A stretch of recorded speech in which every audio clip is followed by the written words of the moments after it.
Bom, boa noite. É um prazer estar aqui de novo e hoje eu vou retomar o ponto da minha última aula, né, que acabou que eu terminei tentativa, né, mas faltou falar de desistência voluntária, arrependimento eficaz e arrependimento posterior, né? Cheguei também a falar do crime impossível, né, que seria tentativa inidônea. Então faltaram os 3 pontos que estão nos artigos 15 e 16. Bom, o artigo 15, então, vou fazer uma leitura rápida aqui, diz que o agente que voluntariamente desiste de prosseguir na execução ou impede que o resultado se produza, só responde pelos atos já praticados. E aí, importante aqui as palavras que foram empregadas, porque diz que o agente que voluntariamente desiste de prosseguir, isso entra em confronto com o artigo 14, que diz que o crime tentado é aquele em que o agente não consegue atingir o resultado por motivos alheios à sua vontade. Então esse aqui é um ponto onde fica evidente, né, a grande diferença entre o crime tentado, no caso da tentativa, né, e da desistência voluntária. No caso da tentativa, o agente não deseja interromper os atos de execução.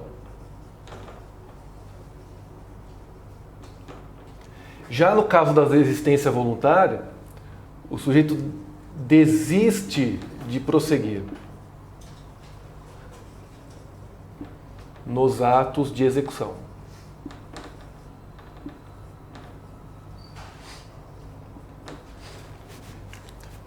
Então aqui a gente verifica que o grau do injusto, o grau de reprovabilidade da tentativa é diferente porque o sujeito dá início aos atos de execução, coloca o bem jurídico em risco, né, e por motivos alheios à sua vontade, ele não atinge o resultado pretendido, que é aquele resultado lesivo ao bem jurídico. No caso da desistência voluntária, o sujeito dá início aos atos de execução, existe um dolo inicial de atingir o bem jurídico, né?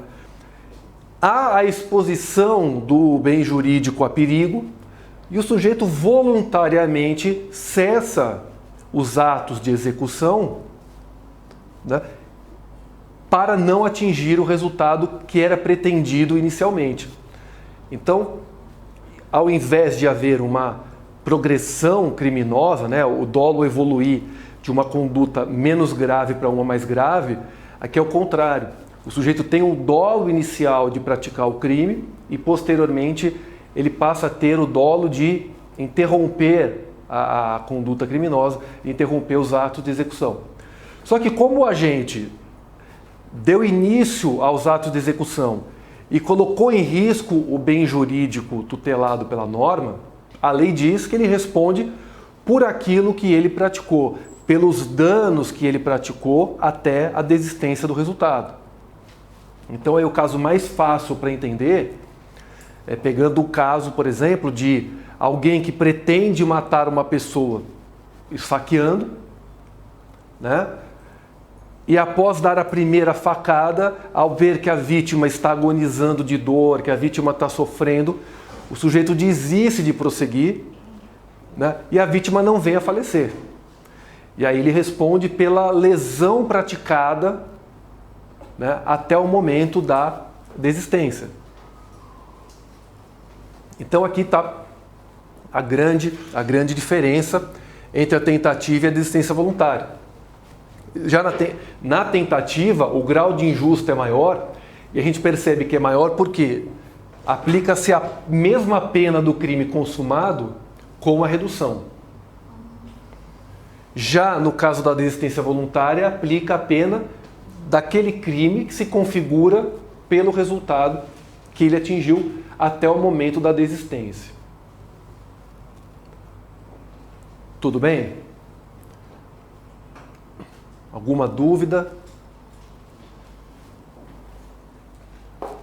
Bom, essa é a primeira parte do artigo 15, né? Depois tem a segunda parte do artigo 15, que diz que o sujeito pratica os atos de execução, e daqui a pouco eu vou retomar, inclusive, no caso da tentativa, das modalidades de tentativa, que eu disse para vocês, existem duas classificações de tentativa, e uma é bem importante porque, no caso da desistência voluntária, do arrependimento eficaz, nós vamos voltar a ver.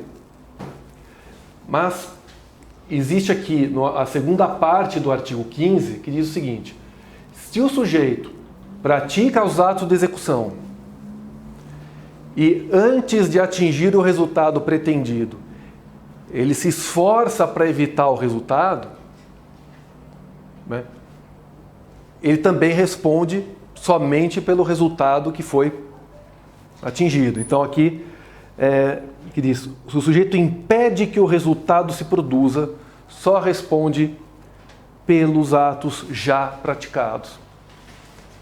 Então aqui é o que se chama de arrependimento eficaz. Arrependimento eficaz. Eficaz por quê? Porque o sujeito esgota, veja, ele esgota os atos de execução. E aqui está a diferença, porque na desistência voluntária o sujeito desiste de prosseguir. Na desistência voluntária ele não esgota os atos de execução. No arrependimento eficaz ele esgota. Só que após esgotar os atos de execução, o sujeito impede o resultado. E aqui eu acho que uma expressão que faltou na lei, que ajudaria muito a compreender, é inicialmente. Ele impede o resultado inicialmente pretendido. Por isso que eu comentei com vocês na aula passada o seguinte: a tentativa acabada ocorre quando o sujeito esgota os atos de execução, aqueles atos de execução que ele imagina, aqueles atos de execução que ele planejou como sendo suficientes para atingir o resultado, e mesmo assim ele não atingiu o resultado. Quer dizer, ele planeja, na fase de cognição, os atos de execução que ele tem que praticar, e ele pratica todos. E a tentativa inacabada é aquela em que o sujeito realiza os atos de execução, mas não consegue praticar todos. Ele é interrompido antes. No caso da diferença entre desistência voluntária e arrependimento eficaz, o sujeito na desistência voluntária também realiza os atos de execução que ele deseja praticar e voluntariamente interrompe. Diferente da tentativa inacabada, em que ele só não prossegue nos atos de execução por motivos alheios à sua vontade. No caso do arrependimento eficaz, o sujeito esgota os atos de execução, mas ele voluntariamente impede que aquele resultado inicialmente pretendido ocorra.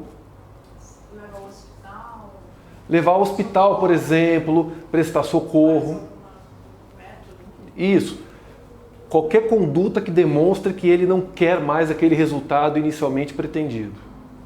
Professor, esse caso é ele tentar interromper o resultado, mas a pessoa falece. Ele teria alguma diminuição de pena por ele ter ajudado a não acontecer o resultado? Isso. Aí a gente vai lá no artigo 65, nas agravantes genéricas, né? A gente vai lá nas agravantes genéricas no artigo 65. Então, são circunstâncias que sempre atenuam a pena. Aí vem o inciso terceiro, ter o agente procurado por sua espontânea vontade com eficiência, logo após o crime, evitar-lhe ou minorar-lhe as consequências ou ter, antes do julgamento, reparado o dano. Então, aqui no caso, se o sujeito busca com eficiência, né, mas não... Veja, quando fala buscar com eficiência, significa que os atos que ele praticou eram atos que poderiam ter evitado o resultado, mas por algum outro motivo não evitaram, ou pelo menos ele demonstrou que queria. Né? No caso da desistência voluntária, no caso do arrependimento eficaz, o sujeito faz de tudo para evitar o resultado, né? E mesmo assim o resultado acontece. Vamos supor que ele quer evitar o resultado, ele se arrepende, né? E aí vem o nome arrependimento eficaz, o arrependimento tem que ser eficaz. Quer dizer, ele se arrepende, faz de tudo e mesmo assim não consegue evitar. Bom, não vai ser aplicada a pena, por exemplo, de uma lesão corporal se a vítima vier a morrer. O que poderia ser aplicado? A minorante do artigo 65, né? Se ele demonstrar que ele quis minorar, né? O que é menos benéfico, porque a agravante genérica vai ser aplicada em relação à pena do crime mais grave na segunda fase. No caso do arrependimento eficaz, logo na primeira fase, a pena base vai ter como referencial a pena do crime menos grave, da lesão corporal. Já no caso do arrependimento, já no caso da atenuante, quando o agente na segunda fase vai ter algum benefício, vai ser uma atenuante em cima da pena do crime mais grave. Por isso que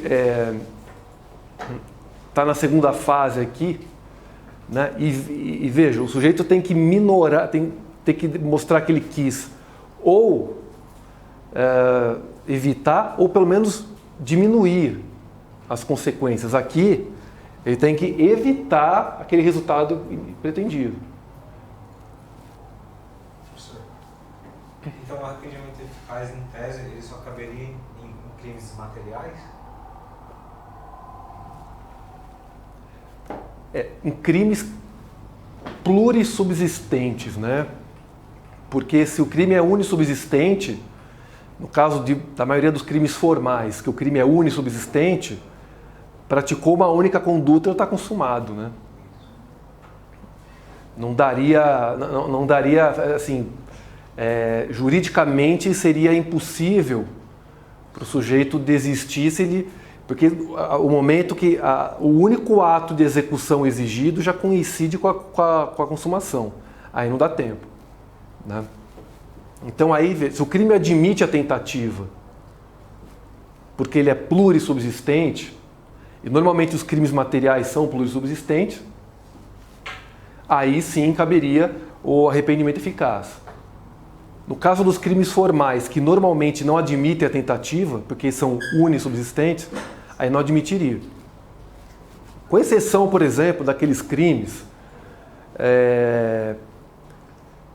daqueles exemplos que são difíceis de acontecer. Por exemplo, o caso da extorsão, né? Coagir alguém mediante violência ou grave ameaça com o intuito de obter uma vantagem econômica indevida. Então o sujeito dá início ao ato de execução, né?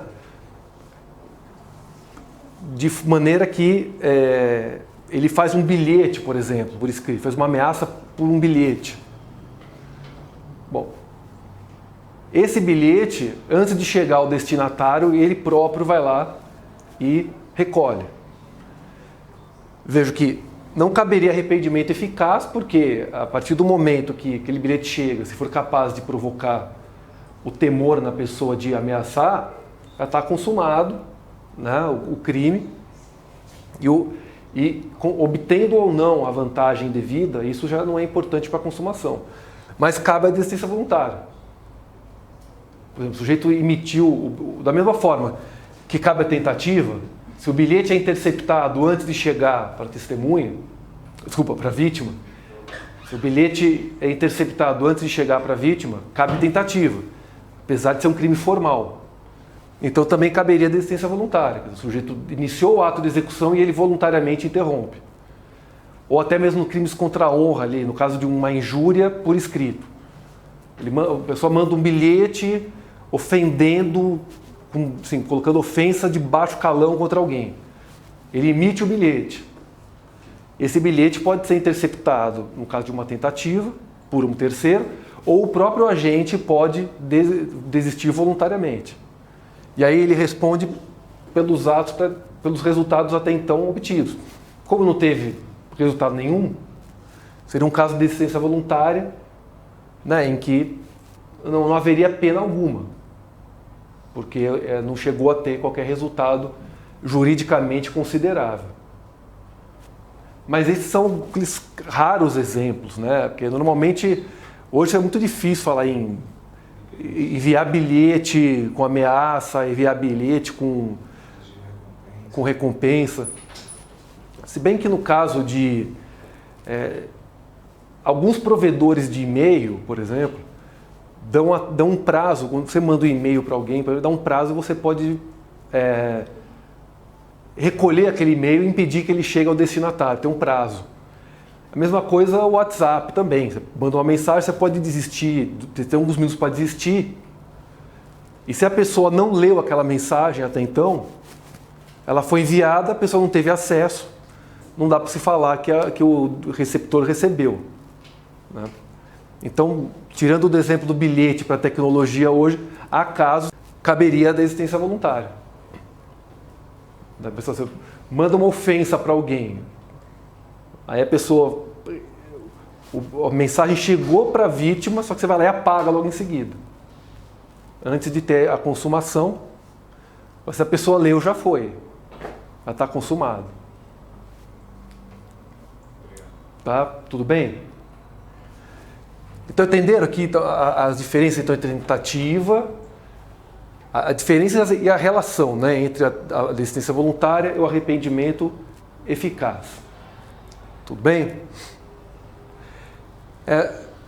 Uma outra questão também, sim, e aqui é dica, né, que doutrinariamente não é saudável falar isso, mas tem alguns autores que dizem o seguinte: no caso da tentativa, o sujeito quer o resultado, só que por motivos alheios ele não consegue chegar. Então ele quer o resultado, só que não pode chegar à consumação. No caso da desistência voluntária ou do arrependimento eficaz, o sujeito pode chegar à consumação, ao resultado pretendido, porém ele não quer mais. Então aqui em relação à tentativa, em relação ao resultado, o agente quer, mas não pode, por motivos alheios à sua vontade. Aqui, o sujeito pode, só que ele não quer mais.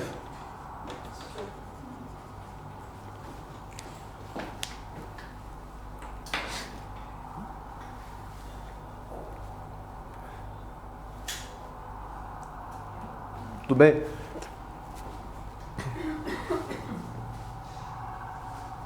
Alguma dúvida? Bom, então para concluir essa parte, arrependimento posterior. O arrependimento posterior, artigo 16, que diz: nos crimes cometidos sem violência ou grave ameaça à pessoa, reparado o dano ou restituída a coisa até o recebimento da denúncia ou da queixa, por ato voluntário do agente, a pena será reduzida de 1 a 2/3. Então vamos ler com calma aqui, porque o arrependimento posterior é bem diferente do arrependimento eficaz. Tá?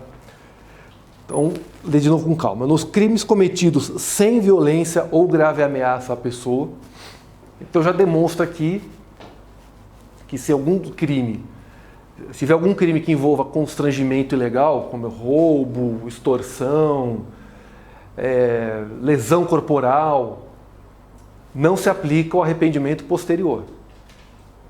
Tá?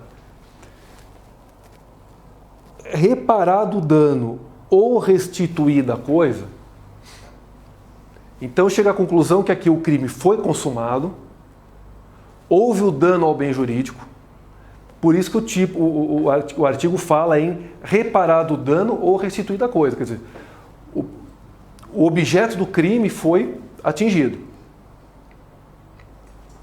E aí, então, o crime está consumado, e aí o sujeito se arrepende de ter praticado o crime. Diferentemente daqui em que ele se arrepende antes da consumação. E veja que no arrependimento eficaz não tem essa restrição a crime praticado com violência ou grave ameaça. No arrependimento eficaz não tem restrição. O arrependimento posterior restringe. Até o recebimento da denúncia ou da queixa. Bom, aí tem um problema. Né? A partir de 2008, com a reforma do rito ordinário no Código de Processo Penal, fica a dúvida para o seguinte: qual é o momento do recebimento da denúncia? Por quê? Nós temos... Posso apagar aqui? Nós temos aqui um... Eu falo só um pouquinho. Eu não vou entrar em detalhes, que é matéria de processo, mas é importante, né? Antes nós tínhamos a seguinte situação. Até 2008, tá? Então até a mudança do CPP em 2008. Nós tínhamos o oferecimento da denúncia, o juiz recebia a denúncia e oferecia oportunidade da resposta ou defesa prévia. E o processo continuava. Mas a partir desse momento que o juiz recebia, já estava instaurada a relação processual. Em 2008 houve uma mudança que ocorre o seguinte: há o oferecimento da denúncia,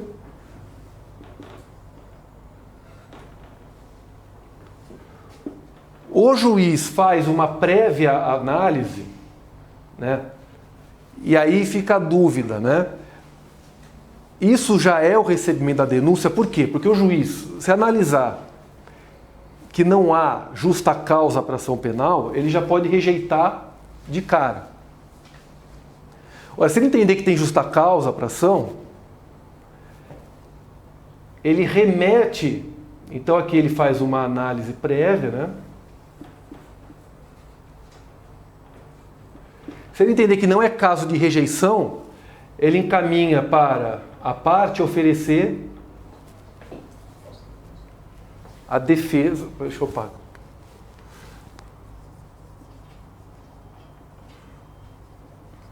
Apresenta a defesa prévia, onde a parte já pode, o réu já pode apresentar alegações à defesa. Por exemplo, dizer que teve uma excludente de ilicitude, uma excludente de culpabilidade, dizendo que o fato é atípico. E aí, no segundo momento, o juiz confirma o recebimento ou rejeita. Então, se o juiz que nesse momento entendeu que tinha justa causa, ele pode, depois da defesa prévia, entender que não tinha justa causa. E só se ele confirmar o recebimento que a ação penal continua. Então aí fica a dúvida, né? para fins do artigo 16, do arrependimento posterior, até qual momento o agente, aquele acusado de um crime, pode restituir a coisa ou ressarcir o dano para ter o benefício? É até no momento em que o juiz faz a primeira análise ou é no momento que ele confirma? No caso aqui da dúvida, né, no indúbio pro réu, tem que levar em consideração que a parte teria até esse momento aqui. Porque esse realmente é o momento em que há a confirmação do recebimento. Mas há quem defenda que aqui é uma confirmação, que o recebimento estaria aqui. E até para mostrar que realmente o sujeito se arrependeu, ele teria que ressarcir o dano desde esse momento, até aqui. E se ele esperou chegar aqui é porque ele não se arrependeu de uma maneira voluntária como está aqui. Quer dizer, ele se sentiu aí tão ameaçado, porque ele viu que o juiz não rejeitou a denúncia inicialmente, então aí que ele tomou a iniciativa. Então a jurisprudência hoje majoritariamente entende que cabe aqui, nessa fase. É só até aqui que caberia o arrependimento posterior. Se estivesse dizendo oferecimento da denúncia, acho que seria nessa primeira, né? O oferecimento sim. Ele fala recebimento, né? Recebimento. O oferecimento não tem dúvida, né? O oferecimento não mudou. O que mudou é exatamente o momento do recebimento mesmo.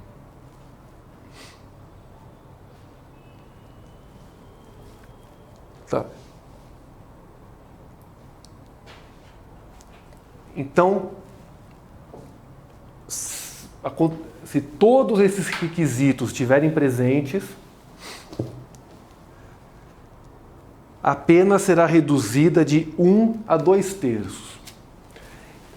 Bom, aqui uma pergunta técnica para vocês. Qual é a natureza jurídica do arrependimento posterior? Analisando só essa última parte, pena será reduzida de 1 a 2/3. Qual é a natureza jurídica do arrependimento posterior? Causa de diminuição de pena.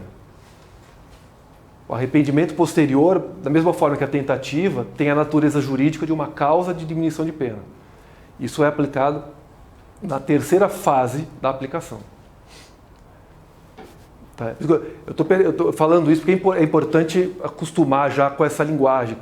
Se alguém quer perguntar qual é a natureza jurídica, porque normalmente qual é a natureza jurídica, tal coisa, a pessoa dá um exemplo. O arrependimento posterior é quando o agente se arrepende, devolve a coisa. Não, isso está dizendo o que é, está tentando definir com exemplo. Não está dizendo qual é a natureza jurídica do instituto. Né? Então é uma causa de diminuição de pena que vai ser aplicada na terceira fase. Tudo bem?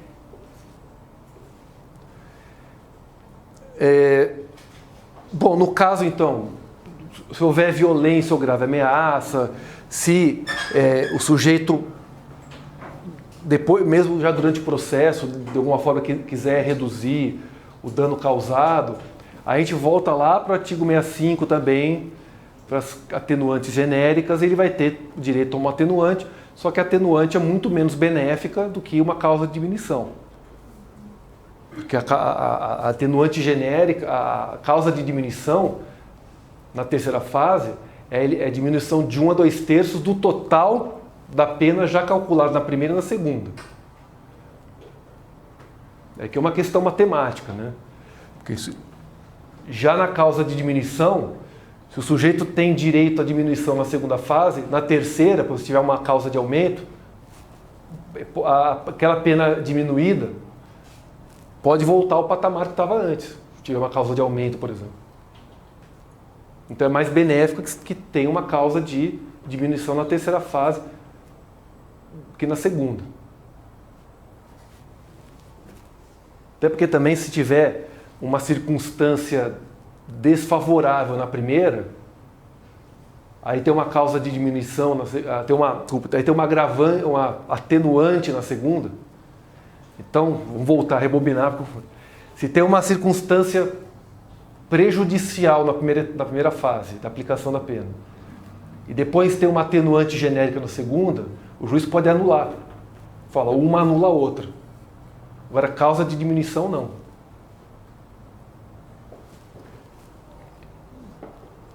Tudo bem? Está aqui?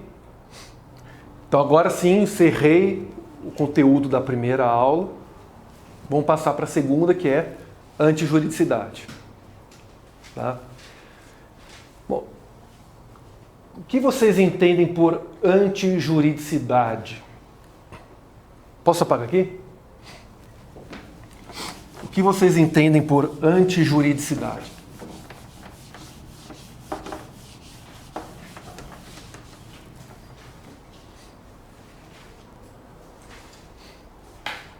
Primeiro, natureza jurídica, vai. O que é antijuridicidade?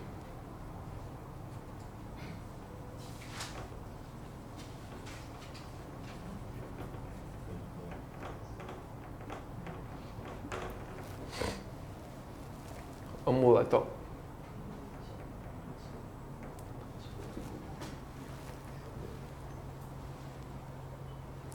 Antijurídico. Contrário ao ordenamento jurídico, contrário à lei. Então, na análise, quando a gente vai analisar um fato, se o fato é criminoso, primeiramente tem que estar presente a tipicidade.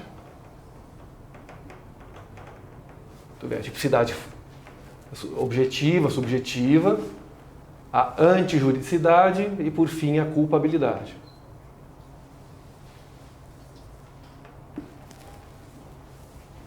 Então, se presentes os elementos da tipicidade, nós temos que verificar depois se o fato, além de típico, é antijurídico. Se o fato, além de típico, está em contradição com o ordenamento. Então, vamos fazer algumas observações prévias antes de entrar no assunto. Bom, o tema antijuridicidade vem regulamentado no Código Penal a partir do artigo 23, que trata da exclusão da ilicitude. Por que o Código Penal traz a expressão ilicitude, mas não traz a expressão antijuridicidade? Aqui é uma questão interessante, tá? Quando a comissão da reforma do Código discutiu, em 84, quando a comissão de reforma discutiu, ficou pendente, vamos usar a expressão antijuridicidade, excludente de antijuridicidade ou não. E aí a comissão decidiu que o melhor seria utilizar a expressão ilicitude. Porque fato antijurídico poderia passar a impressão de que era um fato não reconhecido pelo direito. E, na verdade, o crime é um fato jurídico. O crime é um fenômeno reconhecido pelo direito, pelo ordenamento, como crime. Então, para não dar essa impressão de que o crime como fato antijurídico seria algo não reconhecido pelo ordenamento, decidiram utilizar a expressão ilicitude. Quer dizer, o crime seria o fato típico, ilícito e culpável. Mas por uma questão didática, como a doutrina sempre utilizou a expressão antijuridicidade, e até a tradução que os espanhóis e os portugueses fizeram do alemão, antijurídico, jurídico, né? A negação do direito. Então ficou antijuridicidade como mais didático, mas o código adotou ilicitude, ilícito. Então, o fato, quando está tipificado pela lei, quando o legislador decide tipificar uma conduta, Em tese, eu digo em tese porque houve uma banalização do processo de criminalização e tudo vai estar virando crime, mas pelo menos em tese, quando o legislador decide criminalizar uma conduta, tipificar uma conduta, é porque essa conduta representa um perigo ou um dano a um bem jurídico tutelado. Então, uma conduta é tipificada porque o legislador quer evitar comportamentos nocivos e, evitando comportamentos nocivos, ele evita resultados nocivos. Então, se procura evitar tanto comportamentos que são perigosos, que são lesivos, como também danos ao bem jurídico.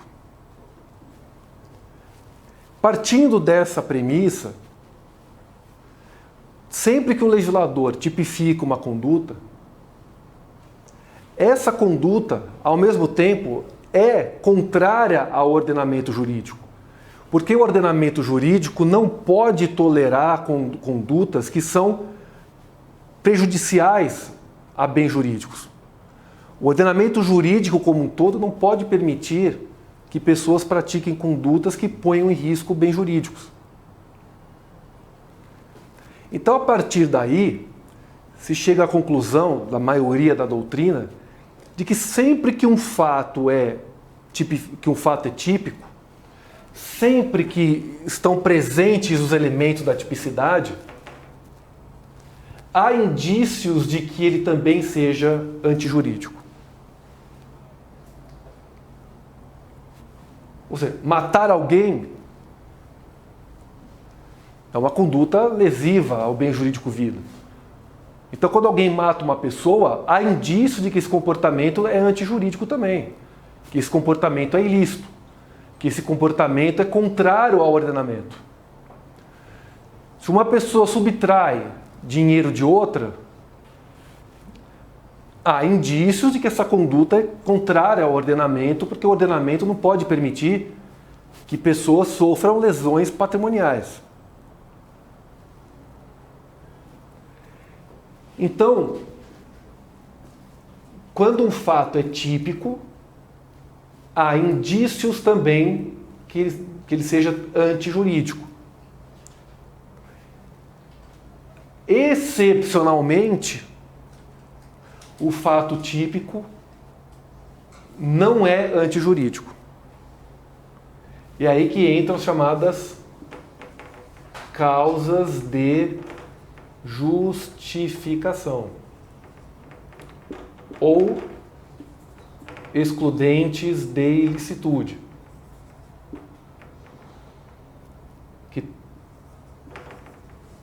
que voltou a ficar na moda, né? Voltaram a ficar na moda recentemente.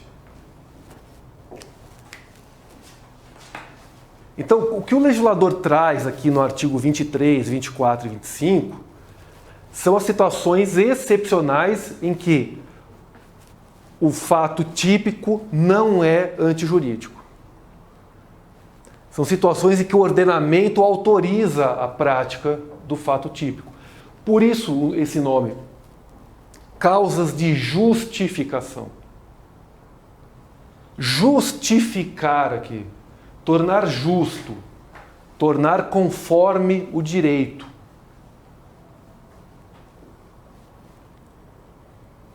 Então, no direito penal material, o conceito de justa causa é diferente do conceito de justa causa do processo penal. No processo penal, justa causa é aquele conteúdo probatório mínimo que autoriza o início da ação penal.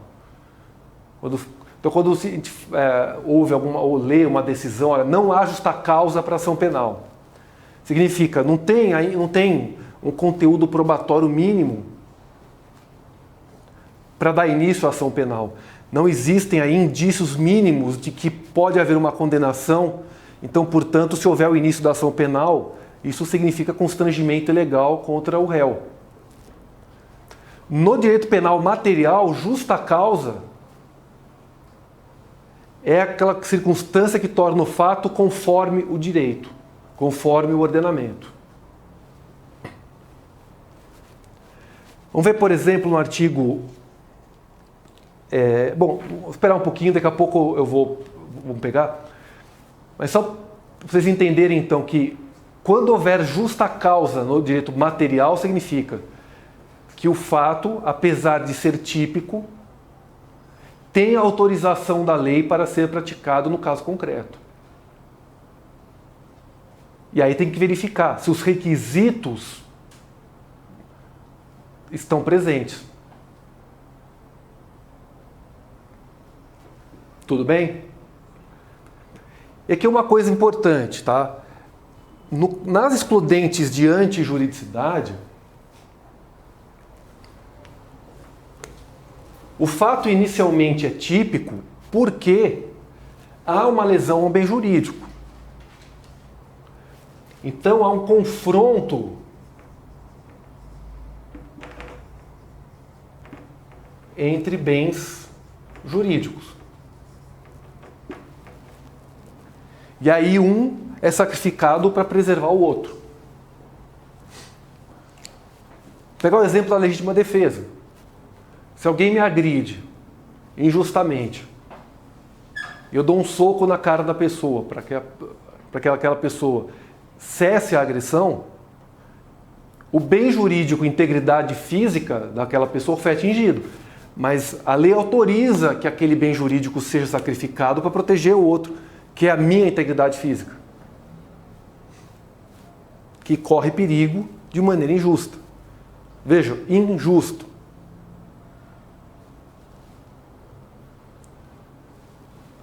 Então, a agressão injusta pode ser repelida por uma agressão justa, por uma agressão justificada. Por isso aqui, causa de justificação.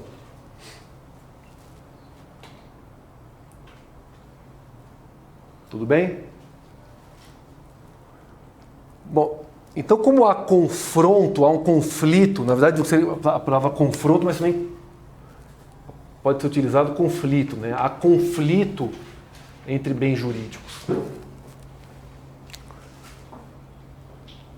E aqui eu já vou antecipar um pouco a matéria, para já matar logo de cara, as espécies de causas de justificação. Nós temos 4 no Código, né? Nós temos o estado de necessidade,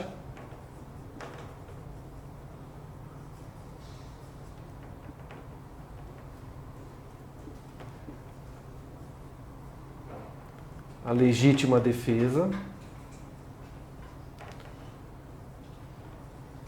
o exercício regular de um direito,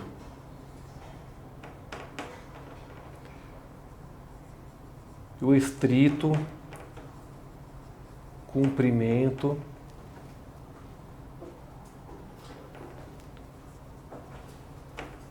de um dever legal.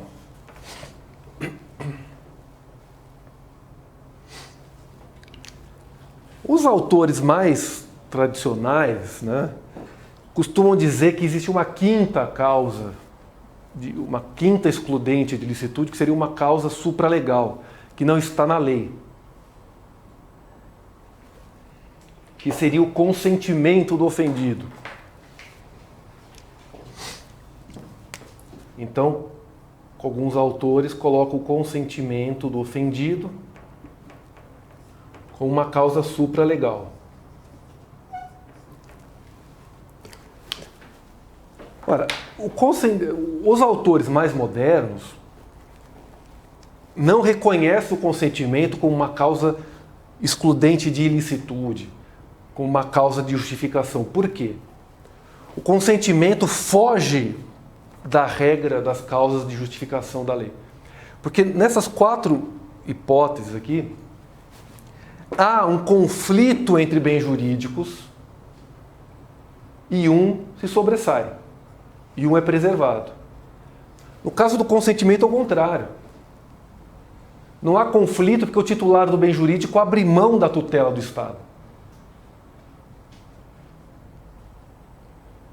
Então, a partir do momento que eu sou vítima de furto e falar, não vou nem registrar ocorrência porque não me interessa, para mim o valor pequeno, é muita dor de cabeça, quer dizer, consenti, não quero saber. consentir na lesão patrimonial. Veja, não tem conflito de bens jurídicos aqui. Ao contrário, eu aceito a lesão, eu abro mão da tutela do Estado. No caso de tatuagem, por exemplo, corte de cabelo. Cortar cabelo o cabelo faz parte do tecido epitelial, como a tatuagem. A tatuagem é teórica, em tese, a tatuagem é um dano irreversível.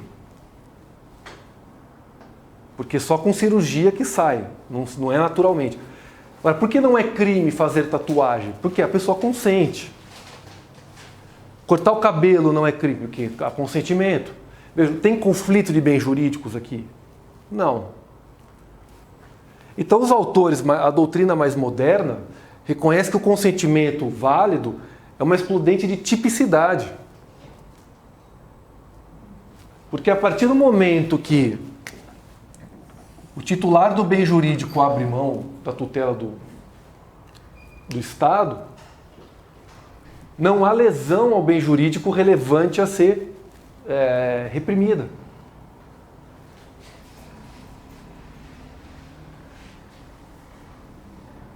Tudo bem? Não faria sentido. A própria essência da tipicidade, que é a lesão ou perigo ao bem jurídico, desaparece. Porque o titular do bem jurídico abre mão dessa tutela. Mas autores mais tradicionais ainda reconhecem que o consentimento é uma causa supralegal de excludente de ilicitude. Tudo bem? Agora, há situações em que o próprio tipo penal diz: praticar determinada conduta, atentar contra determinado bem jurídico, sem justa causa, configura crime. Quer dizer, o próprio tipo penal diz, olha, só é crime se não houver justa causa. E aí o próprio tipo penal, aí nós temos uma elementar do tipo. E aí quando o próprio tipo penal traz a falta de justa causa, a falta de uma excludente de ilicitude, se houver a justa causa, então desaparece a tipicidade. Vou pegar o exemplo, o artigo 150, invasão de domicílio. Aqui, o artigo 150 diz: entrar ou permanecer clandestina ou astuciosamente, ou contra a vontade expressa ou tácita de quem de direito, em casa alheia ou em suas dependências. Então veja aqui, é crime entrar ou permanecer clandestino ou astuciosamente, ou contra a vontade expressa ou tácita. Então, ou seja, o próprio tipo penal está dizendo aqui, para não deixar dúvidas, né? Se houver consentimento, o titular do bem jurídico, que é o domicílio, permitir que a pessoa ingresse na casa, o consentimento aqui, a presença do consentimento exclui a tipicidade. Porque o tipo está dizendo, é crime sem o consentimento. Olha, pegar nos crimes contra a família.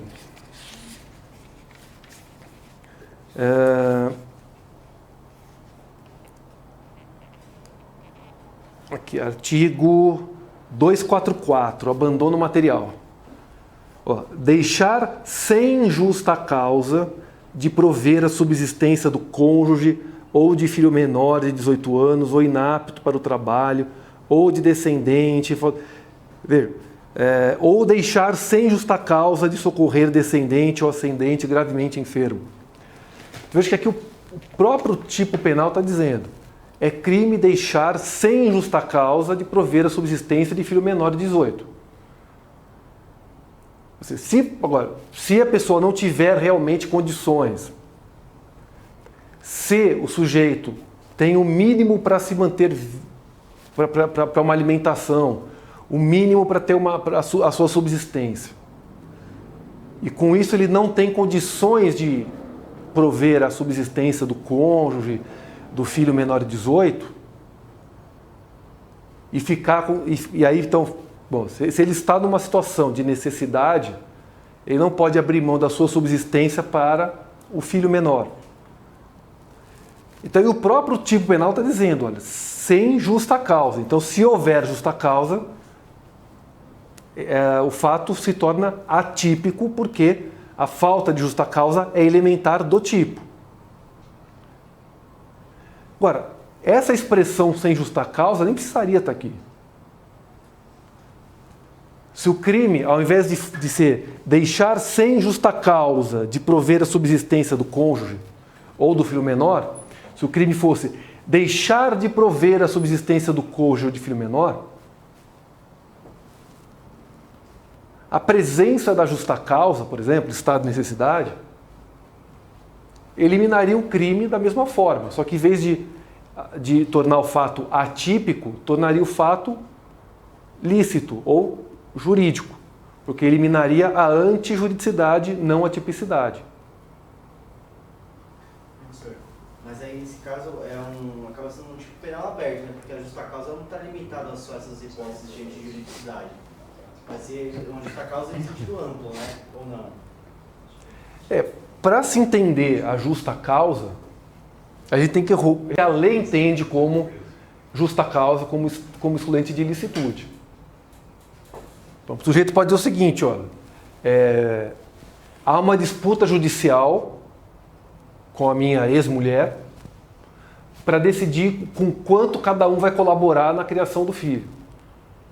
Até lá, eu não tenho obrigação, então eu estou no exercício regular do meu direito. Entendeu? Ou o juiz fixou 10% do meu salário, 20% do meu salário. Eu estou cumprindo estritamente o meu dever legal aqui. Se não é suficiente, então que entre na justiça, que tente corrigir o valor, mas por enquanto eu não estou cumprindo o dever legal. Ou ele diz, eu tenho que pagar 20%, mas eu não tenho condições. É 20% do que eu arrecado, só que esse mês eu arrecadei pouco, porque eu sou autônomo, e mal eu consegui comprar comida para mim.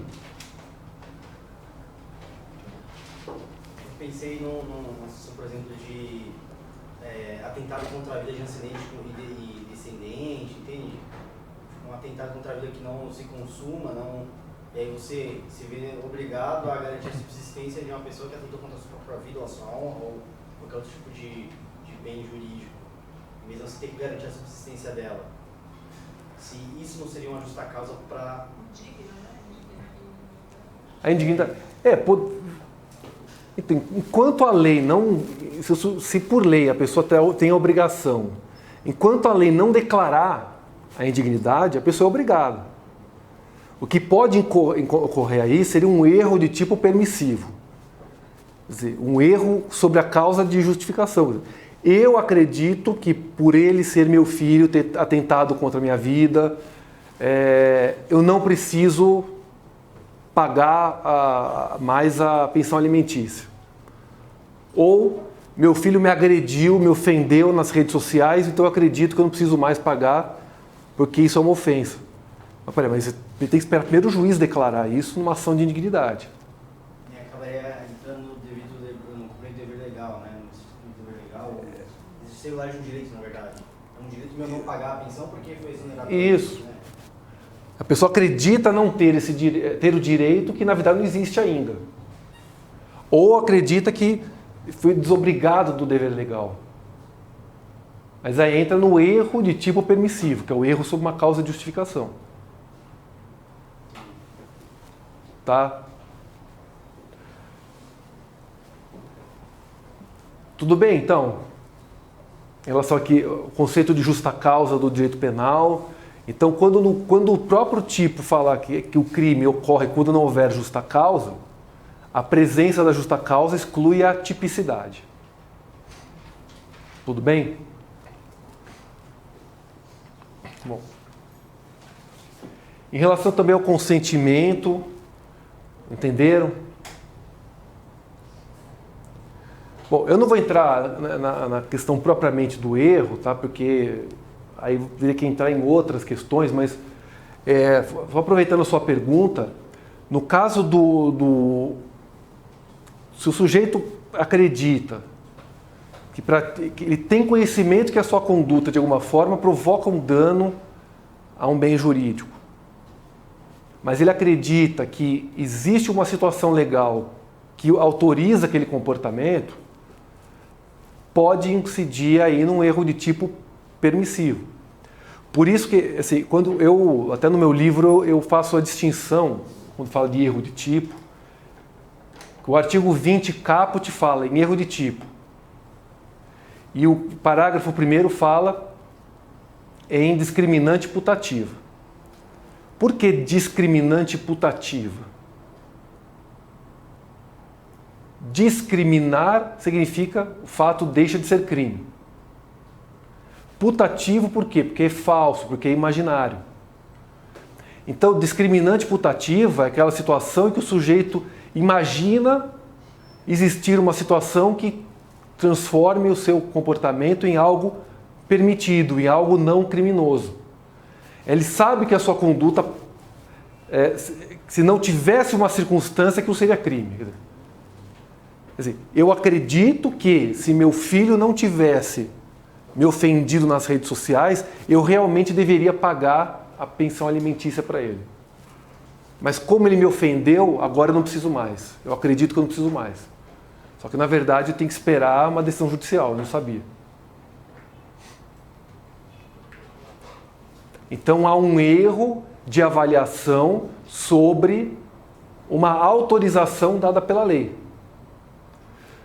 Então, no caso, as causas de justificação, e aqui por isso que chama erro de tipo permissivo, porque as causas de justificação são tipos penais também, só que são tipos penais permissivos. A maioria dos tipos penais são tipos penais incriminadores. São tipos penais que dizem que determinada conduta é crime. E se praticar essa conduta, a pena é de tanto a tanto. Mas há alguns tipos penais que excepcionalmente permitem a prática de um fato tipificado. Por isso que no livro eu chamo aqui, o artigo 20 caput, que chama-se erro de tipo, eu chamo de erro de tipo incriminador. Porque eu falo, é um erro sobre o tipo penal incriminador. Já o parágrafo 1º é um erro de tipo, é um erro sobre um tipo permissivo. O sujeito tem conhecimento de que a sua conduta é lesiva, que a sua conduta é perigosa, mas acredita que tem uma permissão.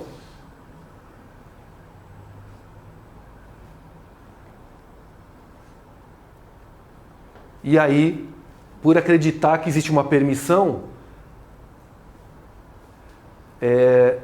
o tratamento que o código dá é igual ao tratamento do erro de tipo incriminador, né? Exclui o dolo, mas se for o erro evitável, permanece a culpa no caso se houver previsão do crime culposo. Se for inevitável, exclui dolo e exclui culpa.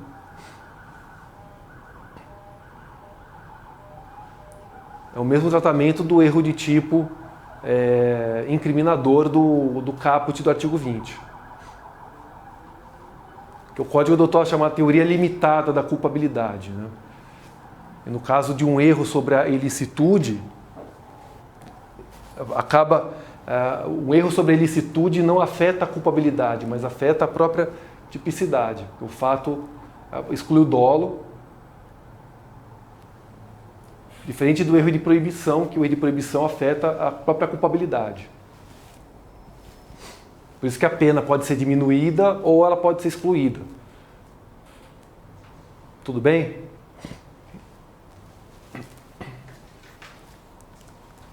Bom, Vamos ver então as espécies das causas de justificação e os requisitos de cada um. Então a primeira é... bom, vamos ler o artigo 22 primeiro, né? Só para não pular. Olha, não há crime por quê? Porque não há ilicitude.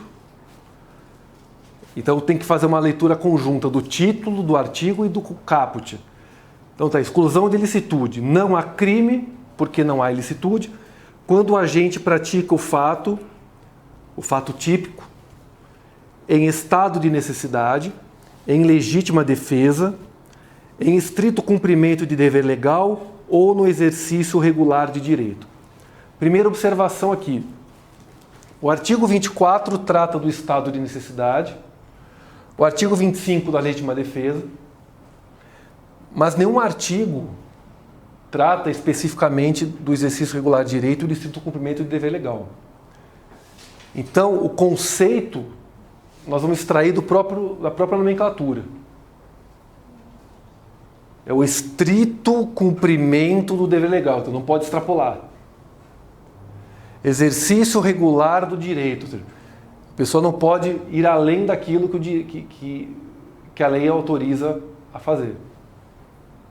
Ora, no caso de estado de necessidade e legítima defesa, a própria lei traz os requisitos para a gente. E aí tem aqui, excesso punível.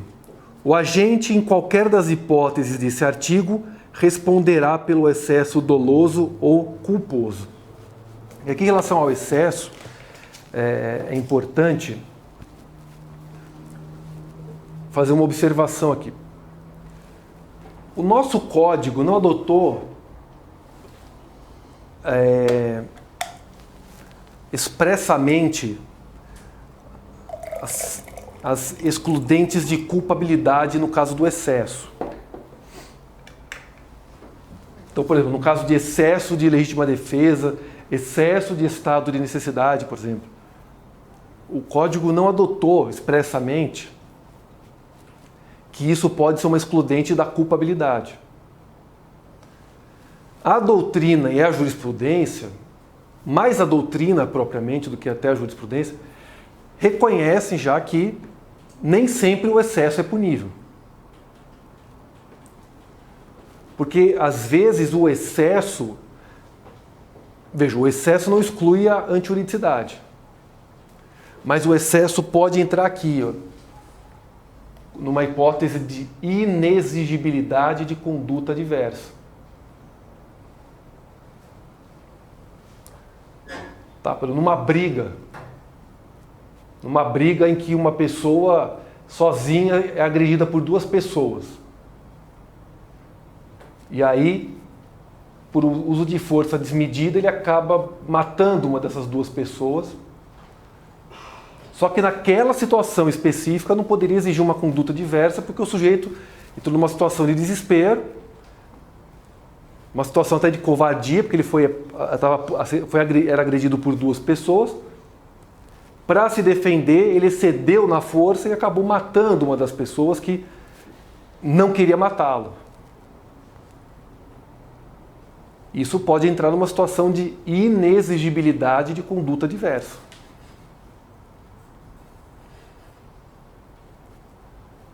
Tá? Ou no caso de alguém que covardemente agride uma pessoa. Né? Vamos pegar o meu exemplo. 2 ou 3 pessoas agridem uma pessoa. Essa pessoa consegue se livrar de uma das pessoas. E aí as outras 2 que partem para cima, o sujeito tira uma arma e mata essas 2 pessoas. E avisar, mas o intuito não era matar, a agressão não era matar. Bom, mas naquela situação era inexigível uma conduta diversa. Então, o excesso pode não excluir a antijuridicidade, mas em alguns casos exclui a culpabilidade nas situações de inexigibilidade de conduta diversa. Tudo bem? Agora, no Código Penal alemão, por exemplo, tem a previsão expressa nós temos lá o estado de necessidade justificante e o estado de necessidade exculpante. O estado de necessidade justificante exclui a antiodicidade. Ocorre quando o sujeito sacrifica um bem de valor menor para salvar um de bem maior. Ora, pode acontecer de o sujeito sacrificar um bem de valor menor para proteger um de bem maior. Um bem que tem um valor... Quer dizer, ele sacrifica... O sujeito que atira contra alguém está tentando furtar o seu veículo.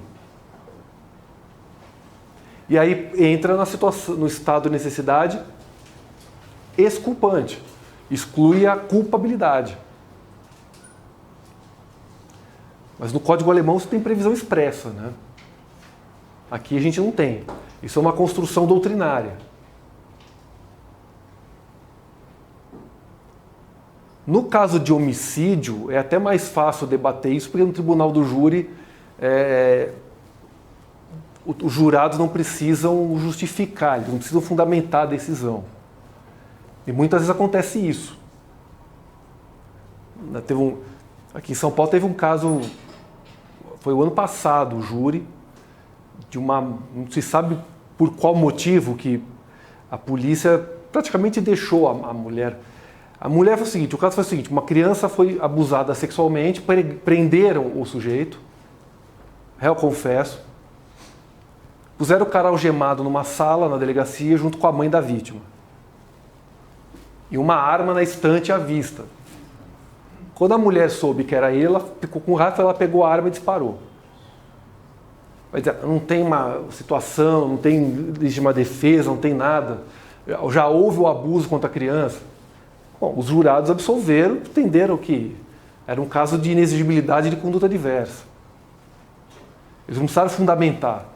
Se fosse um juiz, por exemplo, um juiz singular, para fundamentar uma absolvição dessa ia ficar mais difícil. Seria muito mais fácil condenar, reduzir a pena, mandar para um aberto direto, domiciliar, de alguma forma, do que absolver. Agora, há caso, para proteger o patrimônio, às vezes eu acabo agredindo uma pessoa e causo uma lesão grave em alguém para proteger o patrimônio, o juiz pode dizer, olha, aqui teve uma causa de inexigibilidade de conduta diversa. Ou alguém que, para interromper uma agressão verbal intensa, pega uma pedra, pega um tijolo e joga na cabeça do sujeito que está xingando. Vai dizer, pô, foi um negócio desproporcional. Mas, pô, pediu e não parou. Aí pegou um tijolo, jogou na cabeça dele e o cara parou, só parou porque ficou machucado. Aí o juiz pode dizer, olha, que houve um excesso, no entanto, é um excesso que permite excluir a culpabilidade. Tudo bem? Críticas ao pacote anticrime, até a própria reforma do projeto de reforma do Código Penal, porque se houver excesso de legítima defesa, não precisa estar previsto expressamente que no caso de houver excesso, o excesso por causa de emoção, por causa de surpresa na atividade policial, isso exclui o crime. Do jeito que está aqui, já é permitido. A própria situação hoje da doutrina já permite excluir o crime se um policial, por exemplo, pego de surpresa e achar que o sujeito está armado, ele mata alguém. Pode ter aqui um erro de tipo permissivo, de imaginar que vai ser alvejado.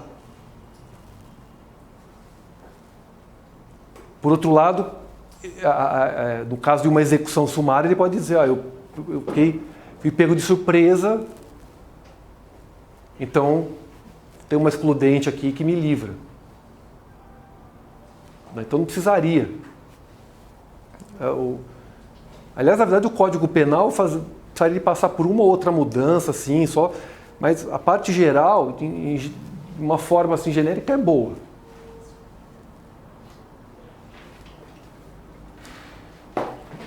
Só precisa passar por um ou outro, uma reformulação em algumas coisas, mas do jeito que está a estrutura atual, é boa. Tá, então, esse artigo 23 tem que ser lido com muita atenção, porque o excesso nem sempre é punível. Tá? Bom, a primeira excludente... Eu vou começar só, então, porque tem só 5 minutos, eu começo e depois a gente termina. O estado de necessidade. Considera-se em estado de necessidade quem pratica o fato para salvar de perigo atual, que não provocou por sua vontade, nem podia de outro modo evitar, direito próprio ou alheio, cujo sacrifício nas circunstâncias não era razoável exigir-se. Então veja aqui, primeiro, considera estado de necessidade quem pratica o fato para salvar de perigo atual, que não provocou. Então veja, aqui fala em perigo atual. Veja a diferença da legítima defesa que diz: entende-se em legítima defesa quem usando moderadamente dos meios necessários repele injusta agressão atual ou iminente. Aqui já tem uma primeira diferença, né? O perigo do estado de necessidade tem que ser um perigo atual. Tem que ser um perigo que já está acontecendo. Na legítima defesa, a agressão injusta pode ser atual ou pode ser iminente. Iminente é aquela que está prestes a acontecer. Tudo bem? Então, no caso, e também uma outra diferença, né? A legítima defesa trata de agressão. A agressão, necessariamente, é resultado de um comportamento humano. Já o estado de necessidade trata de perigo. E perigo nem sempre é resultado de um comportamento humano.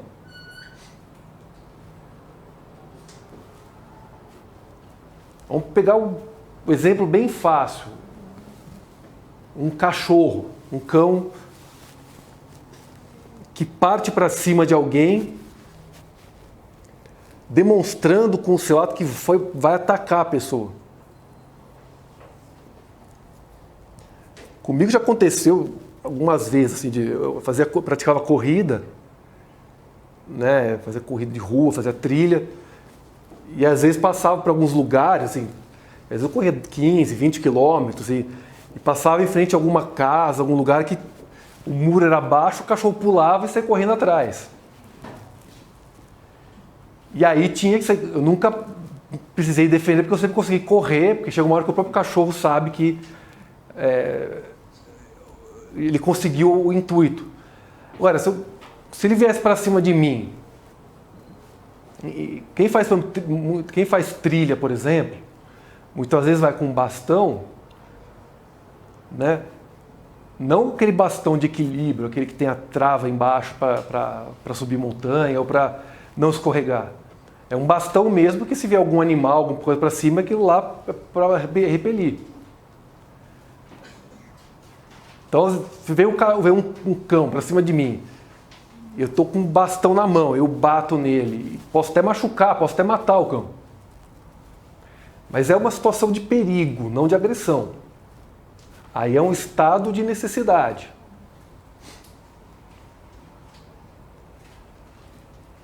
Ora, o mesmo cão pode ser induzido a atacar por um comportamento humano.